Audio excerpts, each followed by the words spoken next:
মুভির মেইন ক্যারেক্টারকে দেখানো হয় যার নাম ড্যানি রক। সে পেশায় একজন ডিটেকটিভ এবং তার সামনে যে মহিলা বসে রয়েছে সে একজন বিশেষ থেরাপিস্ট যে মানুষকে সম্মোহিত করতে পারে, মানে হিপনোটাইজ। আর এর মাধ্যমে সে সকল মানুষদের গোপনীয় অনেক বিষয় সম্পর্কে জানতে পারে। তো থেরাপিস্ট ড্যানিকে হিপনোটাইজ করার পর জিজ্ঞাসা করে, তুমি শেষবার কখন তোমার মেয়েকে দেখেছিলে?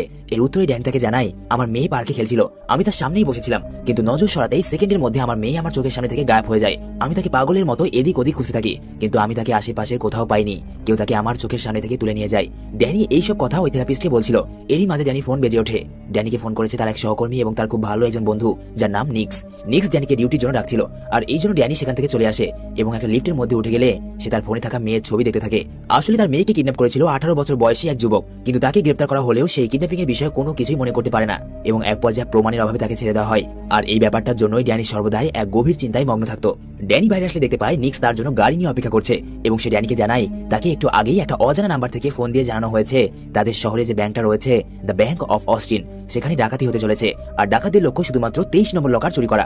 নিক্স জানায় কয়েকদিন আগেই দ্য ব্যাংক অফ অস্টিনের দ্বিতীয় শাখাতেও ডাকাতি হয়েছিল, কিন্তু অদ্ভুত ব্যাপার হচ্ছে সেখানেও 23 নম্বর লকার থেকে চুরি হয়। আর আরো অবাক করা বিষয় হলো তারা কোনো টাকা পয়সা চুরি করে না, শুধুমাত্র 23 নম্বর লকারে যা থাকে তাই চুরি করে। এতে ড্যানি নিক্সকে জানায় তারও একটা লকার আছে ওই ব্যাংকে। দৃশ্য পরিবর্তন হয় এবং দেখানো হয় ব্যাংকের বাইরে একটা চাকচিক্যময় আধুনিক সার্ভার রুমের মতো একটা গাড়ি, যার ভেতরে বসে রয়েছে ড্যানি এবং তার সহকর্মীরা। তারা কেন বসে রয়েছে? কারণ তারা আগে থেকেই জানতো আজ এই ব্যাংকে ডাকাতি হবে, আর ডাকাতকে ধরার জন্যই তাদের এই বিশেষ ধরনের ফাঁদ তৈরি করা। কিছুক্ষণ পর তারা বাইরে লাগানো গোপন ক্যামেরার মাধ্যমে দেখতে পায় একটা স্মার্ট স্যুটটাই পরা লোক, যাকে দেখে চোর চোর মনে হচ্ছিল। এরকম একজন লোক সামনে রাখা পাবলিক সিটে গিয়ে বসে। এই হ্যান্ডসাম মুরব্বী লোকটার নাম লেভ ডেল রেনি ওরফে ডেল। দেখা যায় কিছুক্ষণ পর সেখানে একজন মহিলাও আসে, যে ফোনে কথা বলতে বলতে ডেলের পাশে বসে যায় এবং মুহূর্তের মধ্যেই ডেল তাকে হিপনোটাইজ করে নেয় এবং বলে আজ এত পরিমাণ গরম পড়েছে যার জন্য মানুষের অবস্থা একদম নাজেহাল।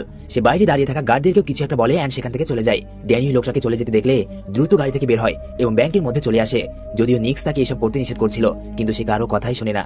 ড্যানি ব্যাংকের ভেতরে আসে এবং ম্যানেজারকে বলে আমি আমার লকারটা খুলতে চাই। এদিকে দেখানো হয় ওই মহিলাকে যাকে ডেল হিপনোটাইজ করেছিল। সে রাস্তা দিয়ে যাচ্ছিল এবং তার সমস্ত কাপড় চোপড় খুলে ফেলে, কারণ তার মাথায় ঢুকিয়ে দেওয়া হয়েছে আজ প্রচন্ড লেভেলের গরম, এবং সে একদম রাস্তার মাঝখানে চলে আসে আর এই চক্করে সেখানে কিছু গাড়ি অ্যাক্সিডেন্ট করে দেয়। এদিকে আবার দেখানো হয় ড্যানিকে ম্যানেজার তাকে লকার রুমে নিয়ে এসেছে, কিন্তু লকার খোলার আগেই ম্যানেজার বলে আরে লকারের চাবিটা কোথায় গেল, হয়তো আমি নিয়ে আসতে ভুলে গেছি। আর এই জন্য ম্যানেজার বাইরে গেলে দেখা যায় চাবিটা ড্যানির কাছেই রয়েছে। এই জন্য তার কাছে চাবিটা রয়েছে কারণ সে আগেই ম্যানেজারের কাছ থেকে চাবিটা চুরি করে নিয়েছিল। তো যাই হোক, ম্যানেজারে চলে যাওয়ার পর ড্যানি লকার 23 খুলে ফেলে এবং তার মধ্যে যা দেখতে পায় তা একদম ড্যানির হোশ উড়ে যাওয়ার মতো, কারণ সে সেখানে তার মেয়ের ছবি দেখতে পায়। এদিকে ডেল ব্যাংকের একটা কর্মচারীকে হিপনোটাইজ করে লকার 23 খুলে নিয়ে আসতে বলে, আর এই জন্য ব্যাংকের কর্মচারী ডেলের কথা মতো লকার 23 খুলতে গেলে সেখানে ড্যানি তাকে বাধা দেওয়ার চেষ্টা করে এবং তার দিকে বন্দুক তাক করে, কিন্তু তার কোনো কিছুতেই কাজ হয় না। ততক্ষণে সেখানে ডেলের হিপনোটাইজ করা কিছু গার্ড চলে আসে এবং ড্যানির উপর গুলি চালায়। আর এইদিকে লকার 23 নিয়ে এই মহিলা একটা গাড়ি ধরে পড়ে। ওই সময় নিক্স এবং বাকি সদস্যরা রাস্তায় হওয়া অ্যাক্সিডেন্ট নিয়ে পড়েছিল, কিন্তু সৌভাগ্যবশত ওই গাড়িটাও অ্যাক্সিডেন্টের মাধ্যমে উল্টে যায়। আর এরপর দেখা যায় ডেল সেখানে আসে এবং ওই গাড়ি থেকে লকার 23 নিয়ে চলে যায়। ততক্ষণে ড্যানি বাইরে চলে আসে এবং ডেলের পিছু করলে একটা পরিত্যক্ত বিল্ডিং এর ছাদে এসে পৌঁছায়। ড্যানির বাকি সহকর্মীরাও সেখানে হাজির হয় এবং ডেলের দিকে বন্দুক তাক করে, কিন্তু মুহূর্তের মধ্যেই ডেল তার সহকর্মীকে হিপনোটাইজ করে ফেলে, যার ফলে ড্যানির সহকর্মীরাই ড্যানির দিকে বন্দুক তাক করে। কিন্তু ড্যানির চিন্তা একটাই, তার মেয়ে কোথায়। এই জন্য ড্যানি ডেলকে তার কাছে থাকা তার মেয়ের ফটো দেখায় এবং বলে আমার মেয়ে কোথায়, কিন্তু ডেল ড্যানির কথায় খুব একটা গুরুত্ব না দিয়ে বলে ওই ছবিটা আমাকে দিয়ে দাও। ড্যানি ডেলের কথায় অসম্মতি জানায়, আর এই জন্য ডেল তার দুই সহকর্মীকে একে অপরকে শুট করতে বলে এবং সে ঝাঁপিয়ে পড়ে ওই বিল্ডিং থেকে। ড্যানি সঙ্গে সঙ্গে বিল্ডিং এর উঁচু থেকে নিচে তাকায়, কিন্তু সে ডেলকে নিচে কোথাও দেখতে পায় না। এরপর ড্যানি নিক্সের সাথে দেখা করে এবং তাকে বলে লকার 23 আমার মেয়ের ছবি কিভাবে আসলো। উত্তরে নিক্স তাকে বলে আমার মনে হয় কেউ তোমার মেয়েকে ইচ্ছে করে জেনে বুঝে কিডন্যাপ করেছে, কারণ তুমি একজন ফেমাস ডিটেকটিভ আর এই জন্য তোমার শত্রুর অভাব নেই। কেউ ইচ্ছে করে জেনে বুঝে তোমার সাথে গেম খেলছে। রাত নেমে আসে, পুরো ঘর অন্ধকার। ড্যানি তার অন্ধকার রুমে বসে তার ডিভাইসে কাজ করছে। এরকম সময় হঠাৎ করে তার ফোন বেজে ওঠে। নিক্স তাকে ফোন করেছে।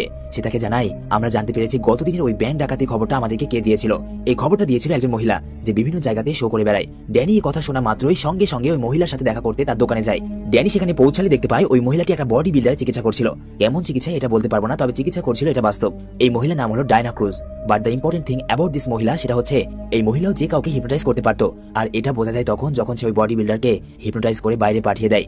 ড্যানি তাকে ব্যাংকে ডাকাতির বিষয়ে জিজ্ঞাসা করে সে কিভাবে জানলো এই সকল বিষয়, কিন্তু ডায়না তার প্রশ্নের উত্তর না দিয়ে উল্টো সে ড্যানিকে প্রশ্ন করে। সে বলে আচ্ছা ব্যাংকে ডাকাতির ঘটনায় তুমি কি এখনো অবধি কাউকে গ্রেফতার করেছো? উত্তরে ড্যানি বলে না, কাউকেই গ্রেফতার করিনি। আর এরপর ডায়না হঠাৎ করে রেগে যায় এবং তাকে এখান থেকে চলে যেতে বলে। ওদিকে বাইরে দেখা যায় ডেলকে। সে ওই বডি বিল্ডারকে হিপনোটাইজ করে ফেলে এবং তার মাধ্যমে ডায়নার দোকানে একটা অ্যাক্সিডেন্ট করে দেয়। আর এখানে ওই বডি বিল্ডারের মৃত্যু হয়। এরপর ড্যানি ডায়নাকে একটা পরিত্যক্ত পুলিশ স্টেশনে নিয়ে আসে এবং তাদের সাথে ছিল নিক্স। ড্যানি ডায়নাকে বলে, আসলে এখানে হচ্ছেটা কি, আমি কিছুই বুঝতে পারছি না। আর এরপর ডায়না তার মুখ খুলতে শুরু করে। সে তাদেরকে জানায় ওই লোকটা, যার নাম ডেল, সে একজন বড় মাপের হিপনোটিস্ট। ওই দিন ব্যাংকে যা কিছু ঘটেছিল তা কেউই ইচ্ছে করে ঘটায়নি। তাদের সকলকে হিপনোটাইজ করা হয়েছিল আর এগুলো করেছিল ডেল। হিপনোটাইজ করা হলে কোনো ব্যক্তি তার স্বাভাবিক চিন্তা শক্তি হারিয়ে ফেলে এবং যে তাকে হিপনোটাইজ করেছে সে তার কমান্ড মেনে চলতে বাধ্য হয়। ডায়না ড্যানি এবং নিক্সকে জানায় আমিও হিপনোটাইজ করতে পারি। আর এই জন্য নিক্স তাকে বলে, আচ্ছা আমার উপর করে দেখাও। আর ডায়না তার কথা মতো তার উপর হিপনোটাইজ করে এবং তাকে বলে, তুমি এখন একজন কয়েদি। আর এইটা বলার সঙ্গে সঙ্গে নিক্স নিজেকে কয়েদির মতো করে ফেলে এবং কান্না করতে শুরু করে। এরপর ডায়না তাকে বলে, নিক্স তোমার পরিষ্কার বাতাসের দরকার। আর এরপর নিক্স পরিষ্কার বাতাসের জন্য বাইরে চলে যায়। ডায়না ড্যানিকে জানায়, আমি তোমার উপরও হিপনোটাইজ করেছিলাম কিন্তু কোনো কাজ হয়নি। বছর কয়েক আগে আমেরিকান সরকার একটা আলাদা ডিভিশন তৈরি করেছিল যার মধ্যে শুধুমাত্র আমাদের মতোই যারা বিশেষ ক্ষমতা সম্পন্ন তাদেরকে অন্তর্ভুক্ত করার পরিকল্পনা করা হয়। কিন্তু ড্যানি ডায়নাকে বলে, আমাকে শুধুমাত্র ডেল সম্পর্কে বলো, আমার অন্য কোনো বিষয়ে কোনো ইন্টারেস্ট নেই। ডায়না তাকে বলে, ডেল হলো একজন লিজেন্ড, হিপনোটাইজের জগতে তার মতো শক্তিশালী আর দ্বিতীয় নেই। আমাদের শক্তি তার কাছে কিছুই নয়। ডেল আমাদের সাথে আমেরিকান সরকারের তৈরি করা ওই ডিভিশনের অন্তর্ভুক্ত ছিল, কিন্তু একটা সময় পর তার শক্তির উপর তার অহংকার হয় এবং সেই সম্পূর্ণ ডিভিশনকে তার নিজের নিয়ন্ত্রণে নেওয়ার চেষ্টা করে। আর এই জন্য সরকার তাকে সেই ডিভিশন থেকে বাইরে বের করে দেয়, যার ফলে সে তাদেরকে হত্যা করছে যাদের কাছে হিপনোটাইজের মতো বিশেষ ক্ষমতা রয়েছে। এরই মধ্যে হঠাৎ করে লাইট অফ হয়ে যায় এবং সম্পূর্ণ রুম অন্ধকার হয়ে যায়। ড্যানি এবং ডায়না দেখতে পায় দূরে নিক্স দাঁড়িয়ে আছে এবং আস্তে আস্তে এক অদ্ভুত অঙ্গভঙ্গিতে তাদের দিকে এগিয়ে আসছে। ডায়না বুঝে যায় নিক্সকে ডেল হিপনোটাইজ করে দিয়েছে। আর ডায়না এতটা শক্তিশালী নয় যে হিপনোটাইজকে নষ্ট করতে পারে। নিক্স ডায়নাকে শেষ করার জন্য তার দিকে এগিয়ে আসছিল। ড্যানি তাকে সেখানে থেমে যেতে বলে কিন্তু নিক্স তার কোনো কথাই শুনছিল না। এক পর্যায়ে বাধ্য হয়ে ড্যানি নিক্সের পায়ে গুলি করে, কিন্তু সে যে কোনো উপায়ে ডায়নাকে শেষ করতে চায়। আর এই জন্য ড্যানি তাকে সেখানকার জেলখানার সাথে হাত কড়ি পরিয়ে দেয়, কিন্তু নিক্স তাতেও শান্ত হয় না। মনে হচ্ছিল সে তার হাত ছিঁড়ে ফেলে হলেও আজ ডায়নাকে শেষ করবেই। ডায়না ভালো করে জানতো ডেলের হিপনোটাইজ করা কোনো ব্যক্তি কখনো পিছপা হয় না। আর এই জন্য সে সেখানে পড়ে থাকা বন্দুক তোলে এবং নিক্সকে শেষ করে দেয়। ড্যানি তার সহকর্মী এবং বন্ধু নিক্সকে মরতে দেখে অনেক কষ্ট পায়, কিন্তু এর চেয়েও বড় সমস্যা হচ্ছে নিক্সের খুনের দায় এখন তাদের মাথার উপর। এরপর দেখা যায় ড্যানি এবং ডায়না লুকিয়ে একটা রেস্টুরেন্টে বসে রয়েছে। এখানে ড্যানি ডায়নাকে জানায় ডেল ব্যাংক থেকে লকার 23 চুরি করতে এসেছিল, যার মধ্যে ছিল তার মেয়ের ছবি, কিন্তু সে বুঝতে পারছে না তার মেয়ের ছবি দিয়ে ডেলের কি কাজ। এরই মধ্যে সেখানে একজন পুলিশ অফিসার চলে আসে এবং তাদের দুজনকে দেখে নিজের বন্দুক বের করতে যাবে, কিন্তু ততক্ষণে ডায়না তাকে হিপনোটাইজ করে ফেলে।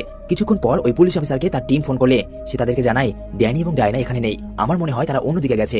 এরপর তারা দুজন ওই রেস্টুরেন্ট থেকে বের হতে যাবে, এরকম সময় পুলিশ অফিসারদের ওয়াকি টকি থেকে ডেলের আওয়াজ ভেসে আসে। সে পুলিশ অফিসারকে জানায় ড্যানি এবং ডায়না ওই রেস্টুরেন্টে রয়েছে। তারা বাইরে গেলে দেখতে পায় ডেল পুলিশকে নিয়ে রেস্টুরেন্টের বাইরে দাঁড়িয়ে আছে। ড্যানি তাদেরকে দেখে সেখান থেকে পালিয়ে যায় এবং কোনো রকমে সেখানে থাকা একটা রেল স্টেশনে গা ঢাকা দেয়, কিন্তু ডেল তার লুকানো মুশকিল করে দিয়েছিল। কিছুক্ষণ পর ড্যানি বুঝতে পারে ডেল তার উপর হিপনোটাইজ করছে, কারণ তার সবকিছু অদ্ভুত মনে হচ্ছিল। তার চারিপাশের পরিবেশ উল্টোপাল্টা হয়ে যায়। এরপর ড্যানির সামনে ডেল এবং তার হিপনোটাইজ করা দুজন কনস্টেবল আসে। ডেল তাদের হুকুম দেয় ড্যানিকে ধরে আনতে, কিন্তু এরই মধ্যে সেখানে ট্রাক নিয়ে হাজির হয় ডায়না এবং ড্যানিকে উদ্ধার করে নিয়ে যায়। এবারের মতো ড্যানি ডেলের হাত থেকে বেঁচে পালিয়ে যায়। প্রতিমধ্যে যাওয়ার সময় ডায়না ড্যানিকে জানায় তোমার উপর কোনো রকমের হিপনোটাইজ কাজ করে না, আর এই জন্যই তুমি বারবার বেঁচে যাও। হয়তোবা তোমার মস্তিষ্কের মধ্যে এমন কোনো ঘটনা রয়েছে যা হিপনোটাইজের চাইতেও বেশি প্রভাব বিস্তার করা। আর আমার মনে হয় এই ঘটনাটা তোমার মেয়েকে নিয়ে, তোমার মেয়ের কিডন্যাপিং এর বিষয়টা তোমার মস্তিষ্কে এতটা গভীর প্রভাব ফেলেছে যার ফলে তোমাকে হিপনোটাইজ করা অনেক কঠিন। আমি তোমাকে হিপনোটাইজ করতে না পারলেও ডেল কোনো না কোনো উপায়ে তোমাকে সে কাবু করেই ফেলবে। এরপর তারা দুজনে একটা বস্তিতে এসে পৌঁছায়, যেখানে তারা এমন এক লোকের সাথে দেখা করতে এসেছে যে ডায়নাকে এই হিপনোটাইজ শিখিয়েছিল। ড্যানি এবং ডায়না ওই লোকের কাছে যায় এবং তাকে তার মেয়ের ছবি দেখায়। এই লোকের নাম হলো জেরেমি। ড্যানি তাকে বলে আমার অনেকগুলো প্রশ্ন মনের মধ্যে ঘুরপাক খাচ্ছে, তার মধ্যে একটা হলো ওই ব্যাংকের লকারে আমার মেয়ের ছবি কিভাবে গেল। জেরেমি বলে দেখি তোমার মেয়ের ছবিটা দেখাও, কে তোমার মেয়ে। ড্যানি তাকে তার মেয়ের ছবি দিতে যাবে, এরই মধ্যে ডায়না তার হাত ধরে ফেলে, কারণ তার সন্দেহ ছিল এটা জেরেমি নয় বরং অন্য কেউ। ডায়নার সন্দেহ সত্যি হয়, এটা ডেল। ডেলকে দেখা মাত্র ডায়না এবং ড্যানি সেখান থেকে পালিয়ে যায়, কিন্তু তাদের সবচেয়ে বড় বিপদ শুরু হয় এখান থেকে, কারণ ডেল সম্পূর্ণ বস্তিবাসীকেই হিপনোটাইজ করে দিয়েছিল, যার ফলে তাদের পালানো মুশকিল হয়ে যায়। বস্তির প্রত্যেকটা মানুষ ড্যানি এবং ডায়নাকে ধরার জন্য মরিয়া হয়ে ওঠে। এরপর ড্যানি চালাকি করে একটা বাইক চালকে ফেলে দেয় এবং তার বাইক নিয়ে সেখান থেকে পালিয়ে যায়, কিন্তু এখানেও তার শান্তি নেই, কারণ তার কাছে সম্পূর্ণ বস্তিটাই কেমন যেন উল্টোপাল্টা লাগছিল। এক পর্যায়ে তারা এমন এক জায়গায় এসে ফেসে যায় যেখানে সামনে আর কোনো রাস্তাই নেই। বস্তির মানুষ এখনো তাদের পেছনে পড়ে আছে। এরই মাঝে হঠাৎ করে কয়েকজন পুলিশ অফিসার সেখানে হাজির হয় এবং বস্তির সকল মানুষকে নিয়ন্ত্রণ করে ফেলে। আর এই পুলিশ অফিসারগুলো এসেছিল ডেলের হুকুমে, কারণ তাদের সবার উপর ডেল হিপনোটাইজ করেছে। কিছুক্ষণ পর পেছন থেকে ডেল তাদের সামনে আসে এবং ড্যানিকে হিপনোটাইজ করার চেষ্টা করে, কিন্তু হঠাৎ করে পুলিশগুলো উল্টো ডেলের দিকেই গান পয়েন্ট টার্গেট করে। ডেল এতে অবাক হয়ে যায়, কারণ তার হিপনোটাইজ ভেঙে গেছে আর এখানে শুধুমাত্র ডায়না হিপনোটাইজ করতে পারে। ডেল ডায়নার দিকে এক অদ্ভুত আক্রমণাত্মক দৃষ্টিতে তাকায়, কিন্তু ডায়না বলে আমি কিছুই করিনি। ড্যানি ডেলকে বলে এটা আমি করেছি, কিন্তু এটা কিভাবে সম্ভব। ড্যানি নিজেও জানে না সে এটা কিভাবে করেছে। ড্যানি ডায়নাকে চিন্তা এবং ক্লান্তির স্বরে বলে এই দুনিয়াতে কি এমন কেউ নেই যে আমার এই রহস্যগুলো সমাধান করতে পারে। এরপর ডায়না ড্যানিকে অন্য আরেকজন লোকের কাছে নিয়ে আসে যে ডায়নার সাথে হিপনোটাইজ শিখেছিল, যার নাম রিভার। সে তাদেরকে নিয়ে যায় তার তৈরি করা একটা আন্ডারগ্রাউন্ড বেসমেন্টে। আর এখানে জানা যায় এই বান্দা শুধুমাত্র একজন হিপনোটিস্ট নয়, বরং একজন গণ্যমান্য হ্যাকারও। ডায়না রিভারকে সবকিছু জানায়, আর এখন রিভারকে ডেলের সাথে ড্যানির মেয়ের কি সম্পর্ক এটা বের করতে বলে। এবং আরো একটা অদ্ভুত বিষয় হচ্ছে ড্যানি তার অজান্তেই ডেলকে হিপনোটাইজ করে ফেলেছিল। এটা কিভাবে সম্ভব? এই রহস্যগুলো জটি রিভারকে খুলতে হবে। রিভার এই কথাগুলো শুনে অবাক হয়ে যায় এবং তার সার্ভার কম্পিউটার স্ক্রিনে বসে পড়ে এই রহস্যগুলো সমাধান করার জন্য। রিভার ড্যানির সকল ডিটেলস খুললেও সেখানে তার ওয়াইফের কোনো ডিটেলস দেওয়া ছিল না। আর এই জন্য রিভার আলাদা করে তার ওয়াইফের নাম জিজ্ঞাসা করে। আর এইবার তার ডিটেলস খুলে গেলে সে ড্যানিকে জানায় তার স্ত্রীও একজন ডিভিশন এজেন্ট, মানে হিপনোটাইজের মতো তারও কিছু বিশেষ ক্ষমতা রয়েছে। শুধুমাত্র তাই নয়, সে এত ক্ষমতাধর যে বাকি এজেন্টদের মধ্যে তার লেভেল ছিল 4-এ। ড্যানি তার ওয়াইফের সম্পর্কে অজানা এসব তথ্য জানতে পেরে অনেক অবাক হয়ে যায়। যাই হোক, তারা রিভারের বাড়িতেই রয়েছে। ডায়না গোসল করতে গেছে, আর এদিকে ড্যানি তার মোবাইল ফোনে তার মেয়ে এবং ওয়াইফের ছবিগুলো দেখছিল। এরই মাঝে হঠাৎ করে এক অজানা নাম্বার থেকে তার কাছে কল আসে। ফোন রিসিভ করতেই ড্যানি বুঝে যায় এটা ডেল। ডেল তাকে বলে ডায়নাকে মেরে দাও। ডেলের এরকম উল্টাপাল্টা কথা শুনে ড্যানি তার ফোন কেটে দেয়। এরপর সে ডায়নার দেরি হওয়াতে তার গোসলখানার বাইরে যায় এটা দেখতে যে ডায়না নিরাপদ আছে কিনা। এরই মাঝে ড্যানি লক্ষ্য করে টেবিলের উপর যে ধারালো কেজিটা রাখা ছিল সেটা এখন তার হাতের মধ্যে। কিছু তো গড়বড় অবশ্যই রয়েছে। ড্যানি আস্তে আস্তে তার নিজের উপর নিয়ন্ত্রণ হারিয়ে ফেলছিল। তার বারবার মনে হচ্ছিল কেউ তাকে দিয়ে ডায়নাকে মারতে চায়, কিন্তু ড্যানি সর্বোচ্চ চেষ্টা করে ডায়নাকে রক্ষা করার। ডায়না ওয়াশরুম থেকে বাইরে আসে এবং ড্যানির অদ্ভুত আচরণ দেখে বুঝে যায় কোনো সমস্যা রয়েছে। এই জন্য সে ড্যানির হাতে চাকুটা নিয়ে নেয় এবং ডায়না ড্যানির সঙ্গে ঘনিষ্ঠ হতে শুরু করে।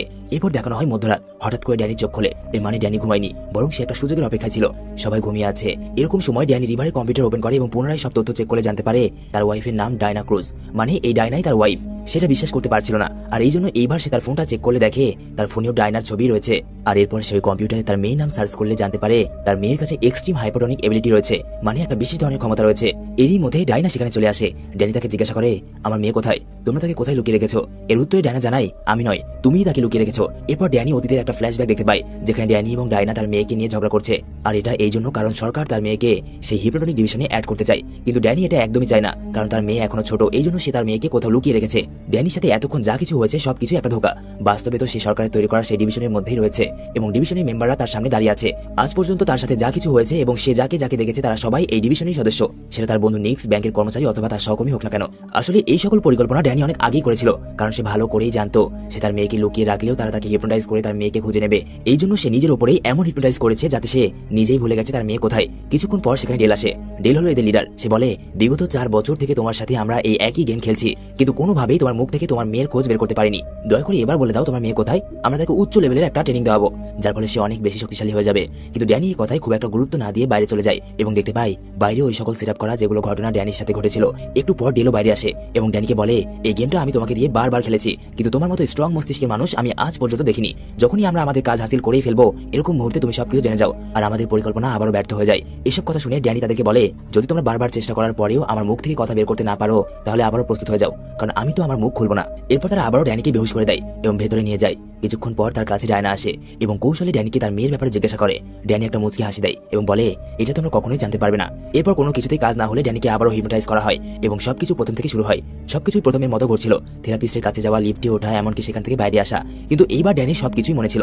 সে শুধুমাত্র এই সকল গেমে নাটক করছিল। কিছুক্ষণ পর যখন তার ডেলের পিছু করতে হতো তখন সে তার পিছু না করে সেখানে থাকা একটা গাড়ি নিয়ে পালিয়ে যায়। সবাই তার পিছু করছিল, এমনকি ডেল নিজে কয়েকজন লোক নিয়ে হেলিকপ্টারের মাধ্যমে তার পিছু করছিল। দেখা যায় ড্যানি গভীর জঙ্গলের মধ্যে নির্জন একটা বাড়িতে এসেছে, আর এখানেই রয়েছে তার মেয়ে এবং সাথে রয়েছে তার বাবা মা, মানে ড্যানির বাবা মা। ড্যানি ভেতরে যায় এবং তার মেয়ের সাথে দেখা করে। ততক্ষণে বাইরে ডেল এবং ডিভিশনের বাকি সদস্যরা চলে আসে।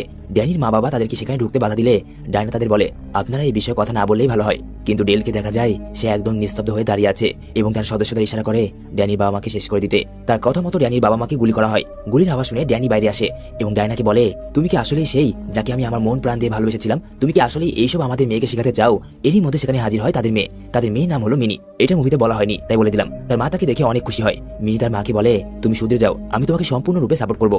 এরপর মিনি ডিভিশনের বাকি সদস্যদের দিকে এক অদ্ভুত দৃষ্টিতে তাকায় এবং তারা একে অপরকে গুলি করে নিজেরাই নিজেদেরকে শেষ করে দেয়, কারণ মিনি এদের সবার চাইতে অনেক বেশি শক্তিশালী। আর এইসব কিছু ডেল দাঁড়িয়ে থেকে চুপচাপ দেখছিল, কারণ তার কিছুই করার ছিল না।